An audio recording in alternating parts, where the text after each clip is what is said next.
we have Zootor. Zootor would be what's commonly referred to as an ET. Zootor is alive. He's not dead, he's not in the spiritual world. And that may confuse some people, but Zootor refers to himself as a traveling person. Zootor comes from a planet outside of the greater universe. He travels in what we would describe as a spaceship, and he travels with a number of other people and a number of other small spaceships that travel within that mother spaceship. His home is a long, long, long way from Earth, and he's a long, long, long way from home when he is traveling around in our atmosphere doing what he has to do. Zootor's job, quite simply, is to stop human beings destroying planet Earth. He travels around our planet, he stabilizes the planet, he monitors the planet.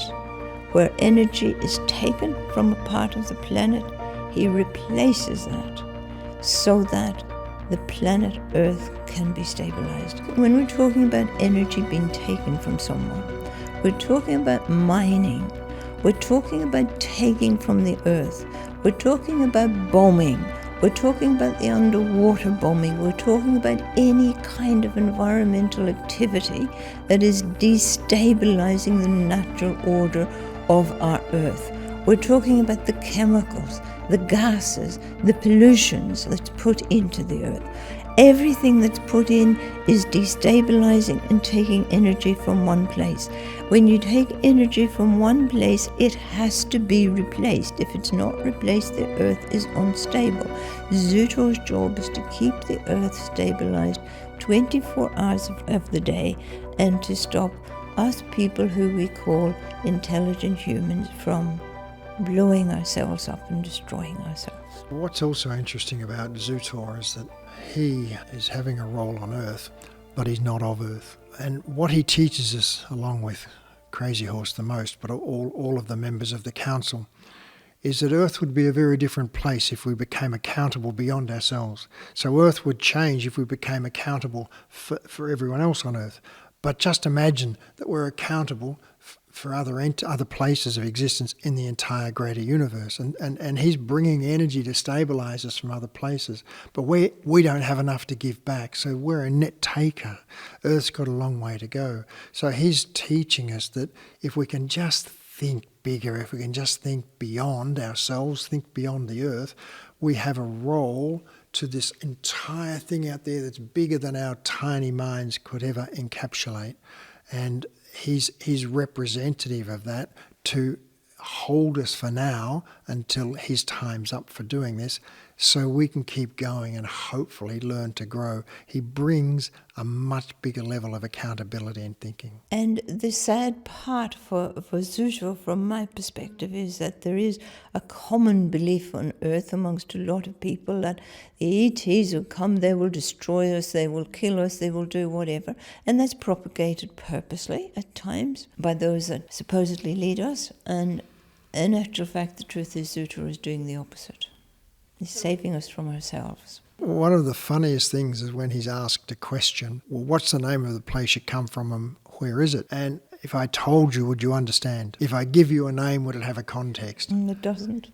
And that's the thing, that he's intrigued by the way Earth people think, the small way in which we think, and we the things we want to know that are relevant to nothing and don't help us at all.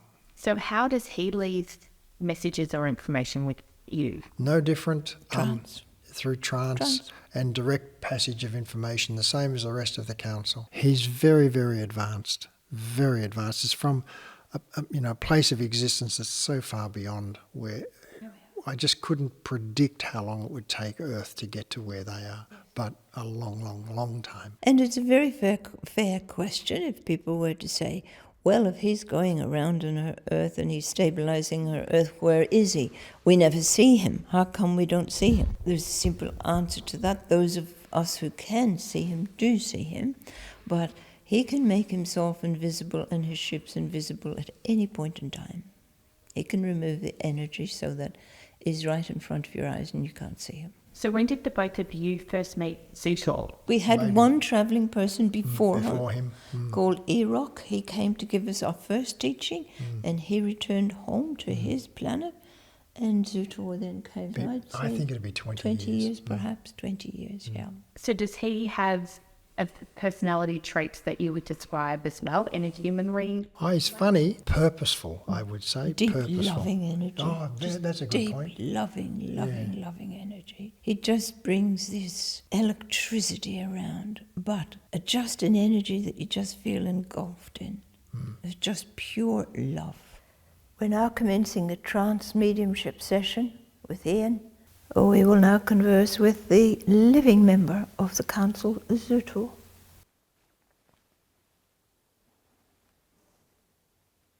What I observe on the earth is that there are many people whose desire is to be good people, whose desire is to share good energy, whose desire is to be uplifted, but it is unassociated with being loving.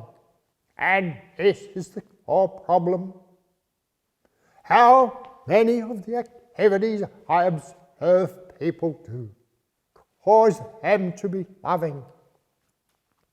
I watch people flood to events where if whoever they want to perform well performs well, they're uplifted.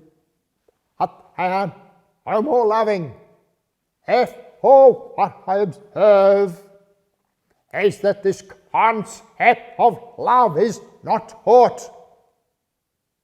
It's not a most important or significant thing for people to do and to learn and to be and to act on earth. It should lead actions.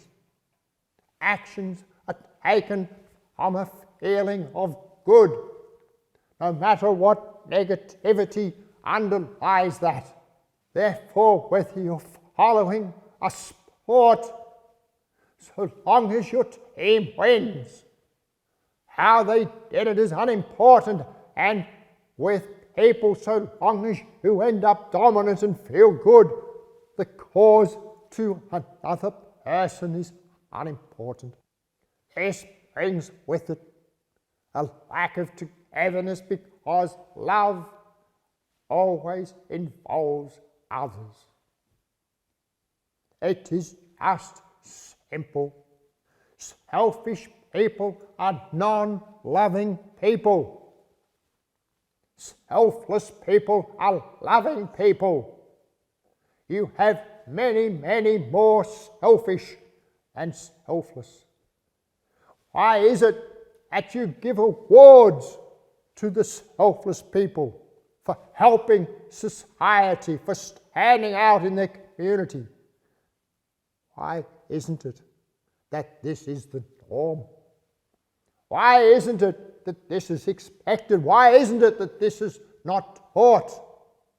How many times does someone be given an award for helping others in society and is then taken into schools of all ages to teach them what to do?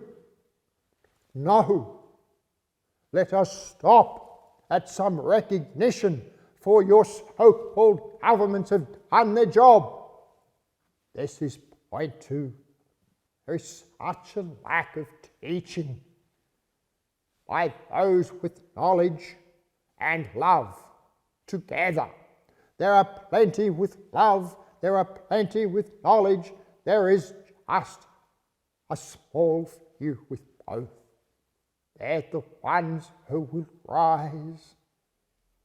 They're the ones who will shine. And it will always be on earth in the stage of evolution that it is, that people will follow false things, because that is the stage of their growth. There is a responsibility with those more evolved to use their power, to use their knowledge, to use their love, to share. The way of the world in the future has to be more sharing. And that must begin with love and be followed by knowledge. It must be made normal for the young, and over time this will change the behaviours of so many, not of all. At the moment, the normal part of society is those who are selfish, who act only in self-interest.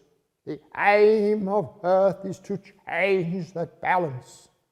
What is strange to me is that the world is full of relationships. Therefore, it would be automatically that there is a cohesiveness of working together. But within his relationships, it is rare that this is so, because that requires work, that requires effort, that requires giving something of yourself. It requires to be not selfish. Until this need to share, this equality of feeling and of generosity to each other can be embraced in relationships, it will not be embraced in the broader world, and this won't happen until this is taught with children. Not to accept a relationship for the sake of it. Don't stay in something false. Be only where you have the right to express your love, right to share with you, the desire to be bigger, to learn of new, to break free of the bubble of existence. It might sound strange to you, and a message from me would be so simple. But in the world I come from, quality is not questioned. Generosity is everywhere. Exclusion is nowhere. Punishment doesn't exist. Love is paramount. That's my world, where we are privy at all times to each other's thoughts and feelings. You are not even generous enough on earth to share your thoughts and feelings. You will keep them to yourselves in case there's something will cause you harm, or there is some gain to you in sharing them. The power to change the circumstances of your life is with you. Thank you. Thank you, Zootor. You are doing a job protecting our earth. Not only that, but that is an important part of it. Yes. You're a long way from home. In order for people to understand the selfless act that you are carrying out, could you tell them, please, in the understanding of our human mind and the measurement of kilometers, how many kilometers you work away from your home and family?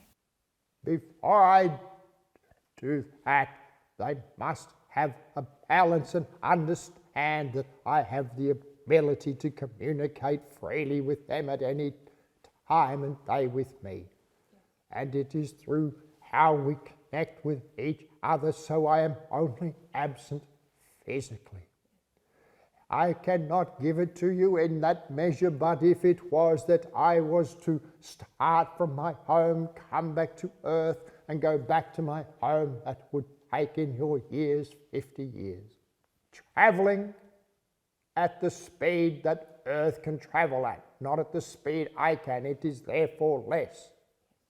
But as earth understands speed and measures it through sound and how many times they can go faster than sound, etc., it would take 50 years, much less for us, because we do not rely on forcing our way through anything. That's one of the great problems of technology, or the lack of it on earth. Everything seems to rely upon force. They have no deep understanding of harmonic balance. But this is not the moment to go into that. technological changes available to the earth are immense, and we know it and would share it if someone had the ears to listen. Thank you. Thank you. Wasn't that amazing? Thank you so much for watching. And if you want to find out more about each of the council members and hear a message by Trance with Ian Rogers, be sure to like, comment or subscribe, and check out all the other videos on each of the council members on this channel. Thanks so much.